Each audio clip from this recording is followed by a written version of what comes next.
have operational highlights for the year by Amit, and finally financial highlights by Bahadur, post which we will open the floor for Q&A. Thank you, and over to you, Vikesh. Thanks, Vishal, and a warm welcome to all the participants on this call.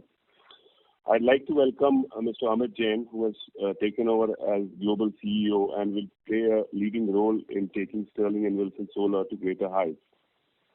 He'll continue to operate from our Dubai office, and Amit is a veteran in EPC sector with over 29 years of experience in various industries such as renewable, oil and gas, chemical, process plants, power transmission and telecom infrastructure. He's an engineer from Delhi University and holds an MBA degree in international business. He's been instrumental in developing US and Australia as our key markets for the company as its country head. As Amit takes over the global operations of the company, we look forward to his leadership in bringing a new perspective and generate greater momentum for the company's growth globally. I will continue playing an active role as director of the company and will focus on business strategy and organization developments and overall growth directions. It is a matter of great satisfaction and privilege that we have all created Sterling Wilson Solar to be among the leading global solar EPC companies and with leadership positions across many geographies. I look forward to working in close partnership with Amit and discovering newer paths and solutions to grow our solar EPC business in dynamically growing newer markets across the globe. Thank you, and over to you, Amit. Yeah, thank you, Vikesh, and warm welcome to all the participants. I'm truly honored and humbled to have been entrusted with the opportunity to lead Sterling and Wilson Solar with exciting long-term global opportunities in solar and with our dynamic team. I'm sure that we'll continue to be a global leader in the solar EPC space. I would like to give a quick update on the solar industry, post which I shall provide a quick update on our business operations in Q4 financial year 21. The prices of solar modules have seen an unprecedented increase over the past few months, which has impacted the overall global solar industry. Several module manufacturers are refusing to honor signed contracts, even the projects are short-term in nature and LCs have been opened for the supplies. Further, since September 2020, and as mentioned on our previous earnings call, there continues to be a disruption in the supply chain due to COVID-19 and upward trend in the prices for the aluminum, copper, and steel, along with increase in freight costs. All these unprecedented factors have created short-term headwinds for the solar EPC industry. This is a global phenomenon and has caused large losses across the industry. It has also led to customers delaying new projects as they are waiting for the prices to stabilize. While the bid pipeline is very promising, we feel that finalization of large contracts will pick up only from Q3 onwards. On the operation side, there has been slowdown in one of the projects in a particular geography due to a subcontractor going insolvent with whom we had successfully worked in an earlier project. Consequently, we had to appoint an alternate subcontractor at a higher cost due to the labor restrictions due to COVID. On the market opportunities and industry growth, there have been delays in the finalization of orders since January 2021 due to cost disruptions as explained above. However, we continue to see a lot of traction in key markets like US, Australia, Europe, and South America, and expect order finalization to pick up from Q3. We expect the market to grow in the range of 10 to 15% over next 3 to 5 years. Our global presence provides us a lot of flexibility in selecting projects globally. Most of our clients are looking at significant capacity additions, and we continue to remain confident of the opportunities going ahead. Additionally, solar projects, along with energy storage and floating solar, are also poised to grow substantially in near future. We have a very strong team and technical partnerships to take up a leading role in the emerging fields as well. With carbon emissions reduction becoming a global consensus, the opportunity for solar power industry will continue to remain enormous and keep on growing at rapid pace over next 2 to 3 decades. We are also expanding our O&M platform and expect to significantly gain market share. Our target is to operate and manage over 14 to 15 gigawatts of projects by financial year 24, which will include both projects constructed by ourselves as well as the third-party projects. Coming to the performance for the year, we had a strong order inflow of 1.96 gigawatts, amounting to rupees 7,936 crores in FY21, which is higher by 72% as compared to the total restated order inflow in FY20. However, our revenue growth in FY21 was impacted on account of lower revenues in Q4 on account of COVID-19 and a prime subcontractor going bankrupt in Australia and delay in opening LCs for materials. Despite a very challenging year, we have been able to bag robust order inflows, and our gross unexecuted order value before adjusting for revenues post 31st March stands at 9,348 crores as on 30th June 2021. Given the steep increase in prices of modules and commodities, there are ongoing discussions with the customers for the revised prices and the timelines in respect of orders amounting to rupees 2,030 crores. These projects have not commenced and are part of our unexecuted order value. We expect majority of our remaining outstanding order book of 7,318 crore to be executed over next 12 to 15 months. With this, I will ask Mr. Bahadur, our CFO, to take you through the consolidated financial highlights. Thank you very much. Thank you, Amit, and good morning, friends. I will take you through the consolidated financials for the year ended March 31st, 2021. Before we run through the financials, as always, I would like to reiterate that being an EPC company, the revenue, order inflows, and gross margins could be lumpy due to geographical mix and stage of execution of the project in any particular quarter, and hence comparison on corresponding previous period will not be a true reflection of the performance for a quarter, nor could it be representative for the full year.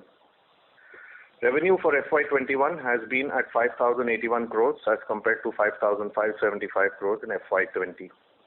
Revenue was lower in FY21 due to lower revenue in Q4 on account of COVID-19, a prime subcontractor going bankrupt in Australia and its related effects, and delay in opening LCs for materials. The region-wise revenue breakup is as follows. Australia contributed about 42.5%, Americas contributed 20.6%, followed by India, which contributed 23.8%, MENA region with 11.3%, and balance 1.5% by Africa. Our O&M revenue has increased by 37% to 252 crores in FY21 compared to 184 crores in FY20, with an EBIT margin of 39.5%. The contribution of O&M business to total revenue grew to 4.9% in FY21 as compared to 3.3% in FY20. At a company level, gross margins for Q4 FY21 were impacted by rupees 374 crores. This includes exceptional items of 208 crores, COVID-related impact of 109 crores, and provision for liquidated damages of 57 crores. Exceptional items include cost of 102 crores towards appointment of an alternate subcontractor at higher prices due to a prime subcontractor going bankrupt in a particular geography, with whom the company had worked on previous projects. B, module price increase impact of about 85 crores due to suppliers not honoring their contracts. And C, increase in commodity and freight costs resulting in an impact of 21 crores. Additionally, there has been a COVID-related impact of almost 109 crores due to delay in execution of projects. And further, we have made a provision of rupees 57 crore as a matter of abundant precaution for any likely liquidated damages. Recurring overheads in FY21 reduced by 70 crores to rupees 324 crores due to cost efficiency measures undertaken, along with reduction in traveling costs due to COVID-19. Our recurring overheads as a percentage of revenue reduced from 7.1% in FY20 to 6.4% in FY21 in spite of a drop in turnover. We are working on various cost reduction initiatives and expect overheads to reduce further. Additionally, there have been non-recurring overheads in FY21 of 49 crore, which include provision for indirect tax, goodwill write-off on conversion of a partially owned subsidiary to a wholly owned subsidiary, and expected credit loss provision on ILFS. EBITDA losses for FY21 is rupees 363 crores due to lower gross margins and under absorption of overheads. Coming to other comprehensive income, the group had taken forward contracts including cross-currency hedges to hedge the exposure of currency fluctuation in respect of receivables from customers, trade payables and letters of credit. The Australian dollar INR derivative contracts were taken for receivables from customers, and Australian dollar to US dollar and US dollar to INR derivative contracts were taken for trade payables and letter of credit payments. The strengthening of the Australian dollar has resulted in the other comprehensive income having a mark-to-market loss on a notional basis of about 96 crores. On utilization of forward contracts on the date of maturity, the effective portion of the cash flow hedge reserves previously now recognized in other comprehensive income is recycled into the profit and loss account, which would be offset by increase in revenue for restatement on receivables and payables. Now coming to the balance sheet, I would once again like to reiterate, as part of the amended Articles of Association of the company, it cannot give loans to promoters or their affiliates post-listing. The external term debt outstanding as on June 30th, 2021 is rupees 74 crores. Decrease in borrowings is on account of repayment of ICDs and cash flow from operations. Since listing, we have repaid a total of 2,437 crores through internal accruals and money received from group companies on collection of intercorporate deposits. The repayment schedule of term debt is Q2 FY22 and Q3 FY22 and involves a payment of 34 and 40 crores respectively. We have a cash and cash equivalent of approximately rupees 220 crores and a net worth of 658 crores as on March 31st, 2021. As of March, we had a negative working capital of 530 crores as compared to a positive net working capital of 178 crores as on March 2020. Improvement in working capital was driven by combination of higher collection, efficient management of working capital and advance from customers. Of the receivables due for more than 1 year as at March 31, 2020, we have been able to settle old receivables of almost 177 crores during FY21 and are confident of recovering most of the balance overdue balances. The total intercorporate deposits repaid during FY21 was 447 crores, including interest of 123 crores. An additional 162 crores was repaid post-April till June 2021.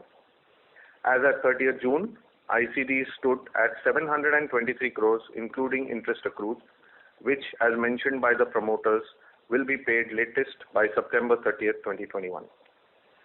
On the cash flow front, during the quarter, we had a net operating cash flow from operations of 201 crores as compared to 338 crores for FY20. Cash flow from operations and investing activities have been used to repay borrowings and interest thereon. With this, we can now open the floor to questions and answers.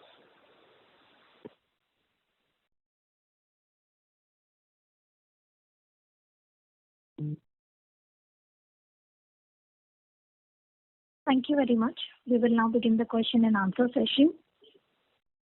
Anyone who wishes to ask a question may press star and 1 on the touchtone telephone. If you wish to remove yourself from the question queue, you may press star and 2. Participants are requested to use handsets while asking a question. Ladies and gentlemen, we will wait for a moment while the question queue assembles.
apologies for the delay.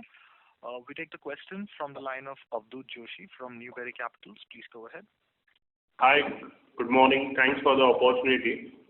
I was looking at slide number 4 of the presentation. If you look at the geographical diversification, Australia has become a dominant part of our order book.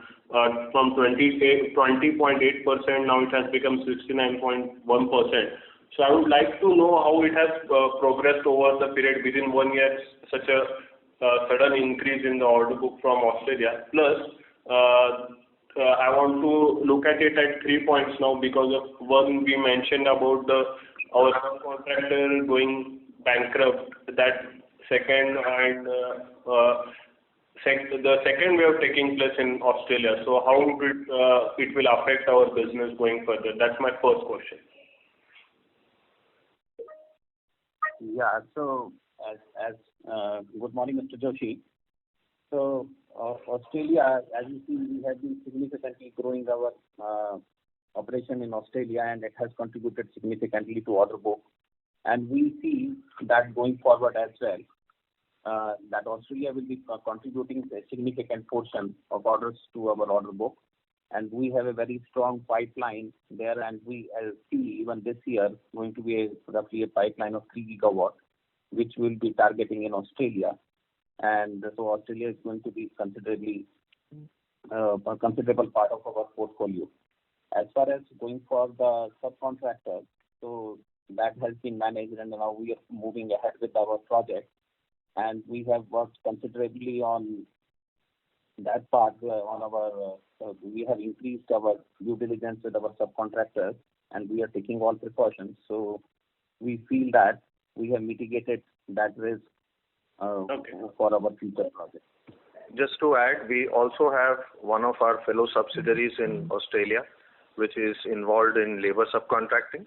We have now strengthened that subsidiary to avoid, to further mitigate the risk of subcontractors not being able to meet their obligations. Okay. And about the second wave and lockdowns going on in Australia, how it is affecting our business? So as far as second, that is limited to Australia has minimum impact of COVID, and the impact is limited to big cities. So far, our projects, construction work has not been impacted by the COVID wave in Australia. This current wave is not impacting our construction work so far. Okay. Second question about Reliance entering into during their recent AGM, they announced they want to enter into this solar business end to end. So how it will going further? It's in future, I think. So how it will impact us? How it will benefit us in the future? Any thoughts about it? Yeah. So I think with the entrance of a big developer like Reliance, it will widen the market. And as far as Sterling Wilson is concerned, we have a huge geographical reach. Typically, in the last 2 years, we are present in all the continents across the world and we are very active. So we don't see any impact on our business so far, but we see that that's a positive step for the industry and it will help in the growth of the industry. Okay. If I can squeeze in with last one. Mr. BK Sogra bought 1% of equity on 19th of the March of the market transaction. So what was the value of the transaction if you could provide it? So I think I will answer this question. As it was mentioned at the time of filing of the prospectus, Mr. BK Sogra was to be given 1% equity from one of the promoters, and it is that promise that has been fulfilled. So it has been a transfer inter se a promoter to Mr. BK Sogra, as was disclosed in the prospectus at the time of filing. Okay, understood. Thank you. Thank you. Thank you. The next question is from the line of Dixit Doshi from Whitestone Financial Advisors. Please go ahead. Yeah, thanks for the opportunity. The first question is, regarding the margins. So obviously this year we had an impact and we have done a lot of provisions also. One-off provisions are also there. So let's say, how do you see margins from FY22 Because considering whatever prices of modules or commodity are there today. So right now, the COVID impact is still there in a few parts of the world. We would be able to provide a better margin guidance when we are coming out for our Q1 call in about 40 days from now. That would be the right time when we will be able to give the correct impact if the COVID waves have dropped. If not, it will be a continuing guidance which we'll have to keep giving quarter on quarter. As of right now, we would not be in a position to specifically answer this. Okay, fine, sir. Thank you. That's it for me. Thank you. The next question is from the line of Mohit from DM Capital. Please go ahead. Yeah. Good morning, sir. And the two questions. So first is on the write-off or there's a write-off for the unexpected costs we have accounted in Q4 FY21. So is there any increase of further impact in ongoing quarter of this particular amount, or do you think it is largely over? So it would be a little presumptive to say it is over. What we have done is we have therefore adjusted our margins. Whatever impact is attributable to FY21 as a one-off has been considered in FY21. The margins which were present earlier, or a higher number, have been adjusted on the basis of the module price increases which we have factored in. As of right now, it is very difficult to say if there are further impacts or not. Freight prices are still at their all-time high. As you would have seen in our presentation, commodity prices have kept going up. And of course, module prices over the last few months have shown an almost 30% increase. On the basis of best available information and future knowledge, the company has already done all its adjustments. But these are very, very uncertain times for me to give an answer whether there would be anything further. As of right now, on the basis of best management estimates, everything has been considered. Secondly, sir, are we, and of course, I understand that we are negotiating with the customer on the price increases. In your opinion, do you think the customers are, coming to the table and are open to negotiate the prices? Yeah. So at this stage, I would only like to share that discussions are going on with the customers, and customers are receptive to the idea and they understand the global situation. But I would not like to make any futuristic statement in that regard. But definitely we are engaging and customers are receptive and they understand the global situation. And lastly, sir, are our vendors, the Chinese vendors of solar module, are they asking for a higher increase than their contractual, commitments? Yes, that is correct. So we had passed on signed back-to-back contracts with our module suppliers, but due to the disruption in the module supply chain, they have come back with the higher prices. So it is important to note that they were signed contracts with the vendors, so it was not some open-ended liability. These people some of them have reneged on signed contracts. And these are you talking about Tier 1 module manufacturers? Am I right in saying that? Absolutely. So lastly, on the pipeline, how do you see the pipeline discussion? Of course, you did mention that it will start from Q3, but if you can comment something on geography-wise, some outlook for the H2 FY22. Yeah, so we see a very strong pipeline in all the geographies we are in. So, and Australia, US, and Europe, they continue to lead the pack. So if you talk about specific numbers, both in Australia and US, we see close to 3 gigawatt pipeline in each of the geographies. And Europe and the LATAM, both put together, they also go close to 4 gigawatt. And India, we have a Middle East has a pipeline of 4 gigawatt, and India has a pipeline of 6 gigawatt. But we'll see, as you know, due to the ongoing turmoil in the market with respect to module prices and commodity pricing, so we'll get to know how much of this pipeline will go ahead in Q3 and Q4, and how many of the projects will be realized on the ground.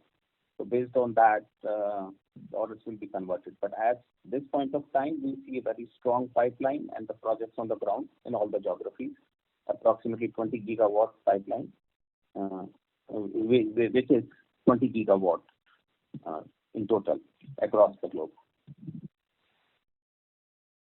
Okay, understood, sir. Thank you, sir, and all the best. Thank you. Thank you. Thank you. Thank you. The next question is from the line of Deepesh Agarwal from UTI Asset Management Company. Please go ahead. Yeah, good morning, gentlemen. My first question is, in India, there are some large developers, utilities, who are looking at splitting up the EPC contract, that is procuring the equipment and supplying it to the contractor and just awarding the contract on the construction basis. How does this change the addressable opportunity per project for players like us? So actually, though all kind of market exists in India, so there are developers which are providing module minus all construction and supply contracts, and they are the developers which are awarding the contract on absolutely stripped down version and only construction. But our target market, we are focusing primarily on module construction, EPC minus module model, which is predominantly we are targeting, and that's our target market is in India. Okay, so pure construction is not our target market. No. Understood. And sir, secondly, do we have plans to enter into segments like solar rooftops? We are already in solar rooftops in India, but now we would. It's a very small segment from us, which is not a value add. We are evaluating what we need to do, and from that. Understood. Thank you. Thank you. The next question is from the line of Anuj Jain from Globe Capital. Please go ahead. Good morning, everyone. Sir, my question is, as you have mentioned that we are negotiating with the customers regarding increase in solar prices. So as we have taken the hit in this current quarter, so can we expect some kind of write back if we have been given that, if we are successful in those negotiations?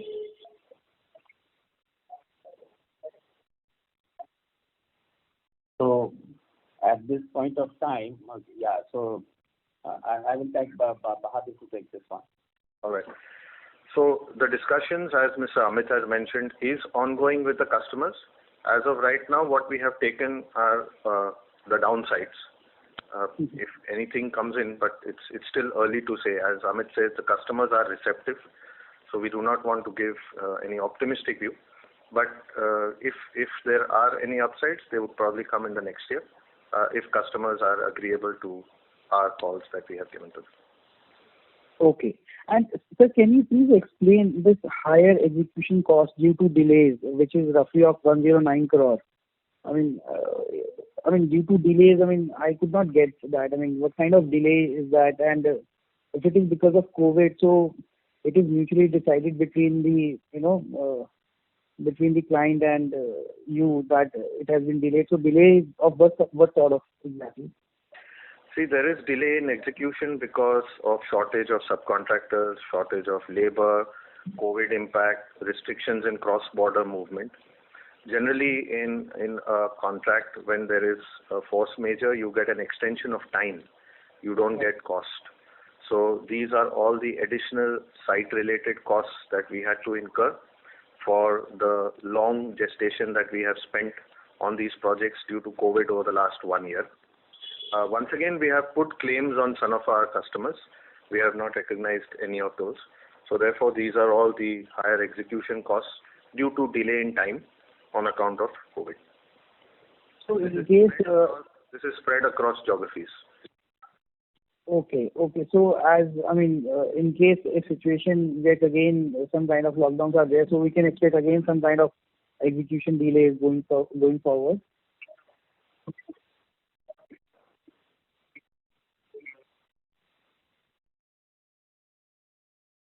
Hello. Yeah. So Will not like will not like to comment on that now, but that all depends upon how the COVID situation unfolds, and that is totally unpredictable.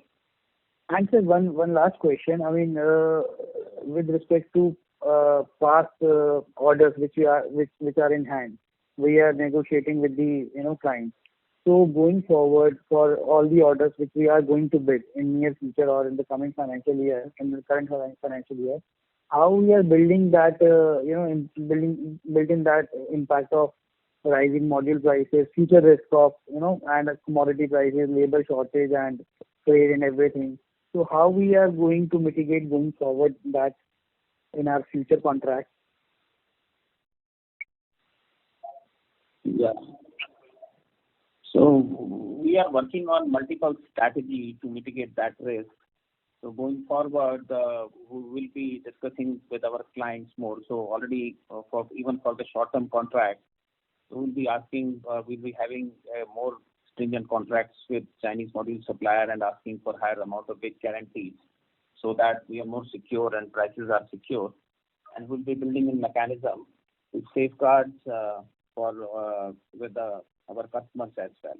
So we are working on multiple strategies to mitigate this risk going forward. Okay, sir. That's it from my side. In case if I have further questions, I'll get back into this. Thank you. Thank you. Thank you. The next question is from the line of Ridesh Gandhi from Discovery Capital. Please go ahead. Hi, sir. You guys had indicated earlier that we had a pass-through effectively on all our input costs, including panels, etc. So just wanted to understand the reason why, if we have a pass-through, we are taking such a large hits on some of the pieces.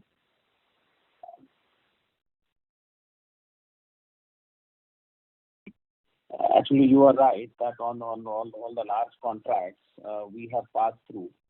But on the shorter duration contracts, as has been indicated on past, that we are signing back-to-back orders. And we are protected till the time we had an arrangement at the time of closing the contract and entering a back-to-back agreement. But in the current scenario, the volatility was so high that tier one Chinese contractors have gone back even on the signed contracts. So that way we were totally protected, but agreed and signed contracts have been reneged by the suppliers. So we were totally protected because contracts were totally back to back and signed, and LCs were in place. Despite that, the contracts were not honored by the counterparties. Got it. And how do we prevent this from happening in the future again? Are we going to effectively tweak the way in which we had the contracts, or are we not going to? I don't think we have an option to not operate with the same suppliers, right? Because we only have a few large, the manufacturers. Yeah, so we will be having mostly we will try that it is a pass-through. The risks are passed on to the customer.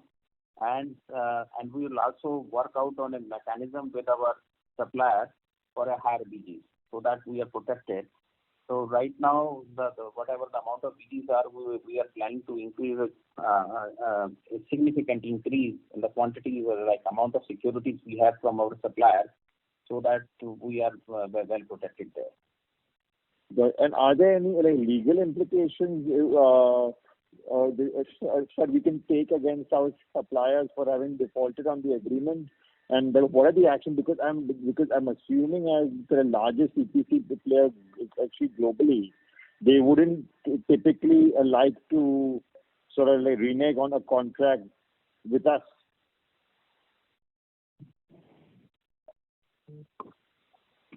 They renege on contracts with not just us. We are those.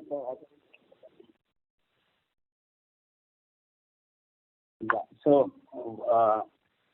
what is happening, that though we have mechanism in the contracts that we can take legal action, but we are re-signing the contract, and we have to complete our contracts with our customer. So at this point of time, we have to take our EPC project forward, and we will not be going ahead with the legal options. So this is not the problem only faced by EPCs, but even the biggest developers in the world is encountering this issue, and they are not able to manage the modules, suppliers. So we are somehow managing the supplies so that projects can be completed in the shortest possible time. No, I get that, but look, at the end of the day, we aren't the IPP, right? We are the EPC players. So if it's going to impact our profits, shouldn't we be sort of, it's stopping the person taking the legal action because we aren't earning adequate returns to take actually the commodity risk in our projects, right?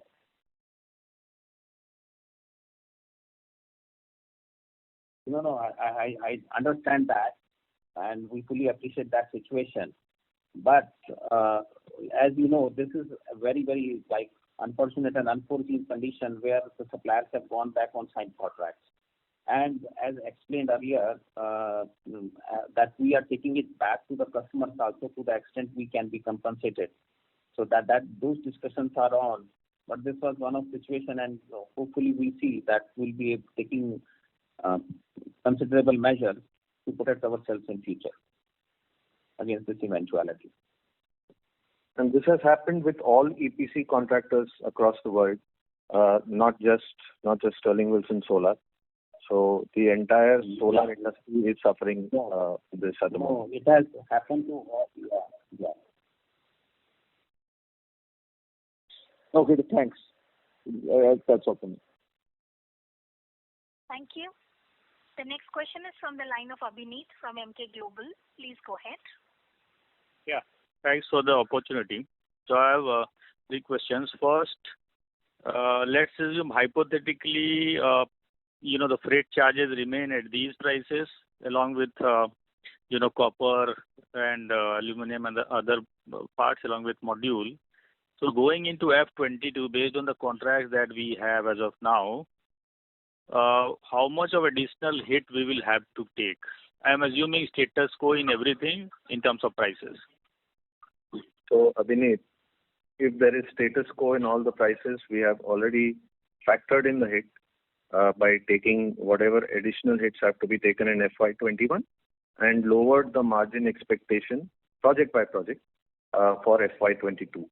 So if there are no further hits as you have put it, there would be no additional one-off. It will be part of the standard project cost that we have factored for the next year. Okay, so no cost, let's say from gross margin perspective, because we are assuming that prices remain here, but the only cost additional could be COVID related cost, as you had mentioned earlier, that any more elongation of COVID across the globe can have some impact, right? There is just one point which I would like to note, and that is that the margins would obviously now be lowered for such projects where the additional costs have been taken. All I'm saying is the adjusted margin as of March is what will continue in the next year. So it would not be the margin that is at the stage of booking, but what is adjusted after taking all the impacts now. Any broader sense what that or what that margin could be? Very broad, because I think as you rightly said that there would be a downtick on that. No broad sense at the moment. As we said, we are still in uncertain times, so we do not wish to give a guidance at this stage. We will take it up in the next quarterly meeting and further going forward. Okay. Secondly, see the Indian market as it looks from the government policy and a lot of players announcing their capacities, look that this market probably will range anywhere between 10 to 15 gigawatts and probably running up higher in the coming years. Now, what I want to understand in this utility scale number, what typically is our, consideration set? I mean, there are players of different types, right? As you had mentioned as well, developers who just want EPC contractors to put in their modules, pricing of the developer, or there would be a whole lot of turnkey. So, what of the overall market? What is our consideration set in this? So I'll just start off, and Mr. Amit can then So add. we expect India pipeline to. Yeah. Sorry, Amit. Sorry, I think there is a lag on my phone. You may please continue.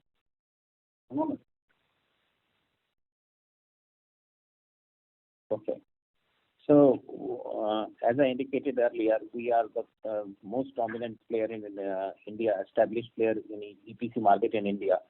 And we see this market to be growing considerably and continue to be a strong market for us.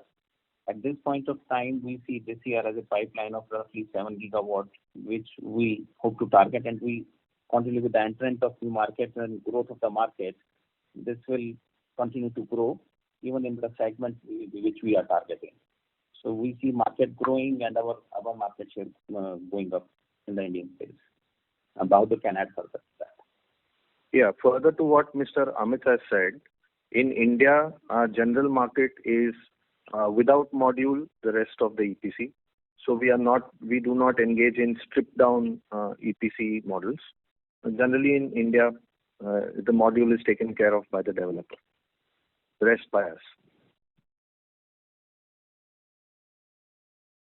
Okay, that's it from my side. Thanks. Thank you. The next question is from the line of Manoj Dua from Geometric. Please go ahead. Good morning, sir. I understand this is an unfortunate, unprecedented situation in terms of raw material price increase, and the suppliers have gone back to their contract. And we are honoring because it's a part of a business going forward. So it seems that the suppliers are in very dominant position in this value chain. So I know that this situation will not come back again and again, but how do we see in future this dominancy to continue? Because it may hurt us in terms of working capital, their credit terms. So how do you see in future to go forward on the supplier front? Sorry to interrupt, Mr. Dua. So there's a disturbance coming from your line. Request you to mute your line while the management answers your question.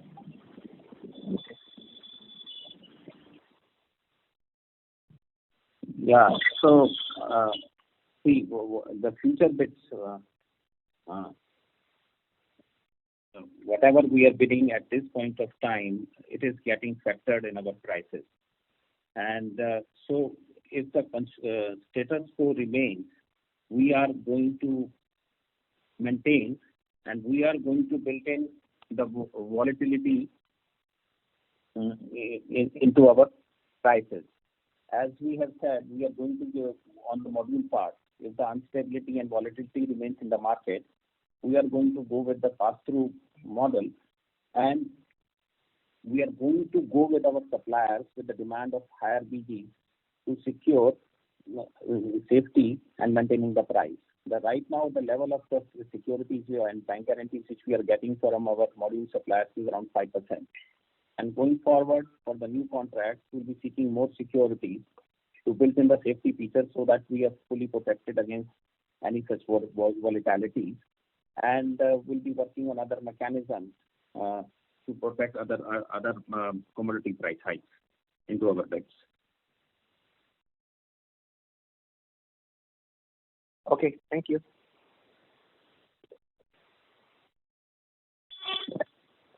Thank you. Thank you.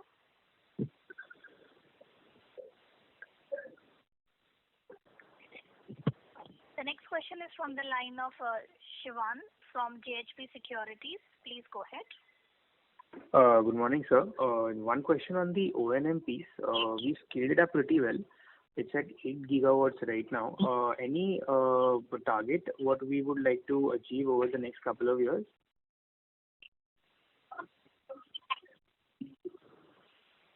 Yeah, so we want to be around 18 to 19 gigawatts by, good morning. We target to be around 18 to 19 gigawatts by 2024 in O&M space. So right now, our predominant portion of the portfolio comes from India. But going forward, we are planning to go globally as Amit, O&M space. Amit, can I come in here? Amit, and we'll be expanding our O&M business in the field. Amit, Yeah, can I come in here? This is Vikesh. Yeah. Sorry to interject. I think probably there Yeah, seems to be, I think we are targeting. Yeah, please. We are targeting 18 to 19 gigawatts by 2027, and we will be targeting around 14 to 15 gigawatts by 2024. That's the broad understanding on how we are approaching the O&M business. Just to get a slight iteration done on the numbers that you just mentioned. Sorry about that. Okay, so it's approximately 14 to 15 by FY24, right? If I've heard it correct. That's right. Okay. And sir, considering we're going to be entering into other geographies, how would the margins turn out to be, the realizations and then the margins?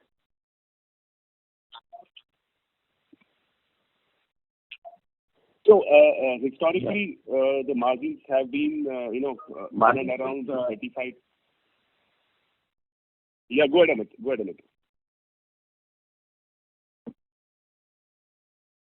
No, please carry on, Vikesh. Yeah. No, so just continuing on the O&M bit. Has been 35 to 40%.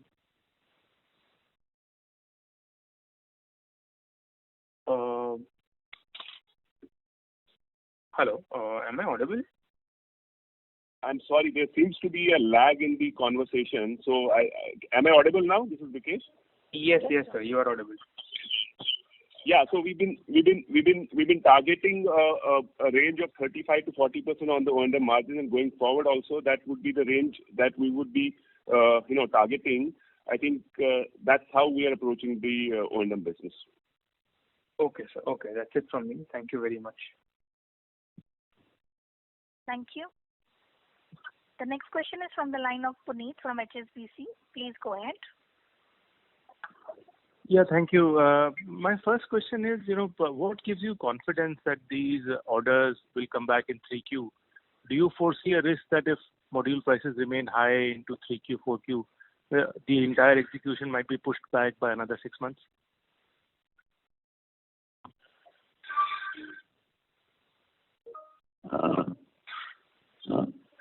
No, we don't expect that, but we'll give you higher visibility of our order pipeline in next quarter, but we don't expect that to happen. Is there any indication that module prices are coming down in 3Q? Because that should be the key monitorable, right?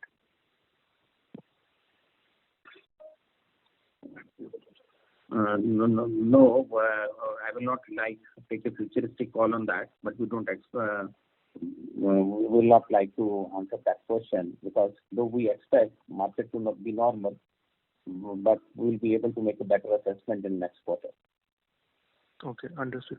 My second question is, like in India, a lot of large developers have now taken to do EPC themselves. Are you seeing any of these trends in the global markets as well?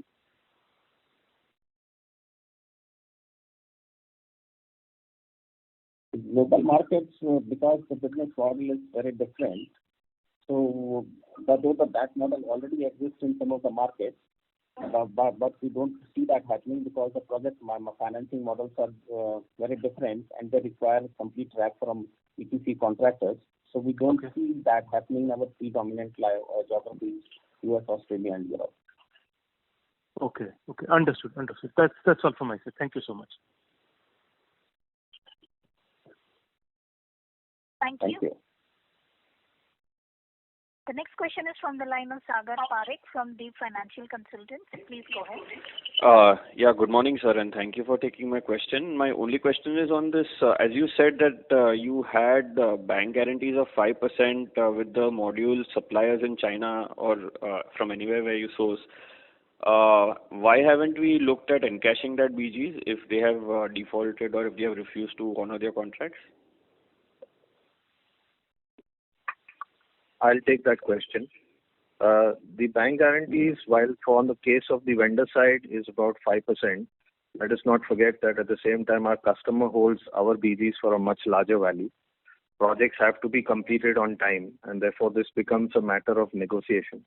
As we have mentioned earlier, therefore to balance this risk, we are now going to seek an equivalently high bank guarantees from our vendors going forward, such that the risk is equally felt by them, which right now, when you're having a 30-35% price increase, a 5% bank guarantee is not going to be very significant to deter him to honor his contract.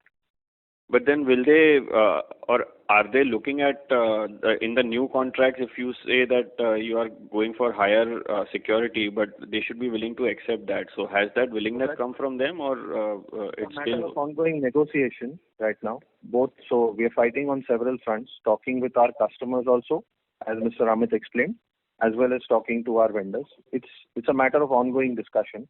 We were asked as to how is it a risk mitigation. So this was our proposal. Okay, sure. Okay, that's it from my side, and thanks. And most EPCs will not take the risk. Sure. Thank you. The next question is from the line of Nitin Gandhi from KFS Trade Capital. Please go ahead. Thanks. Thank you for taking my question. I have two questions. So one is, can you give some color on order book? How much, what the size of the short-term contract where price fluctuations are on our head? And secondly, against whatever last year one-time hit we have taken, how much claims aggregating we have put forth, which may or may not materialize? Thank you. So I'll answer the first question. I would not in the moment want to answer the second. Claims are a matter of ongoing discussions with various customers. So whilst we have put in, we wouldn't want to quantify that value right now. As far as the short-term contracts versus the long-term, the module risk versus the non-module risk, for the next year, the carry-forward orders, it would be roughly in the range of 50-50.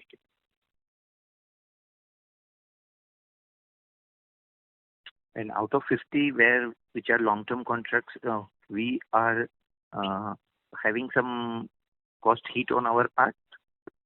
No. So the cost hit has been factored in majorly to the extent the knowledge is available with the management as of date. If there is anything further, if it comes in, yes, it will be once again a matter of discussion. Okay. Thank you.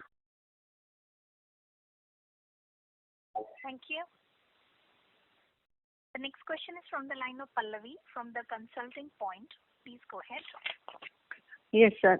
Thank you for taking my question. Just wanted to know what is the time period for our fixed price contracts? You mean on the customer side? No. Most of our projects in the Sorry, I didn't get that. Time period for the fixed price contracts for us.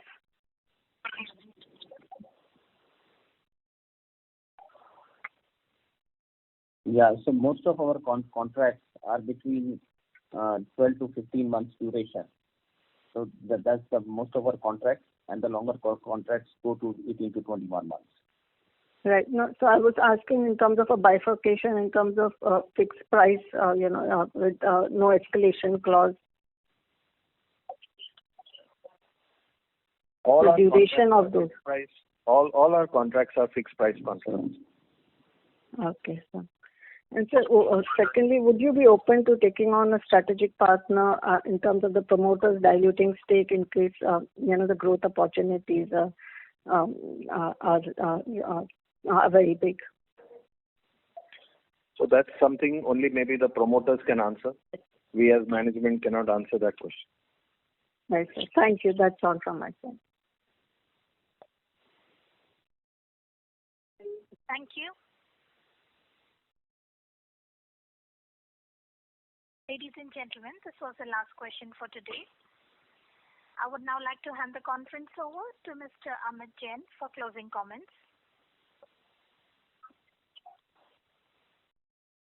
Yeah. We'd like to again thank everyone for joining this call and for your continued support all the while. I hope we have been able to address all your queries. For any further information, kindly get in touch with Mr. Vishal Jain, our Strategic Growth Advisors, our Investor Relation Advisors. And thank you once again, and have a great day. Thank you. Thank you. On behalf of Sterling and Wilson Solar Limited, that concludes this conference. Thank you for joining us, and you may now disconnect your lines.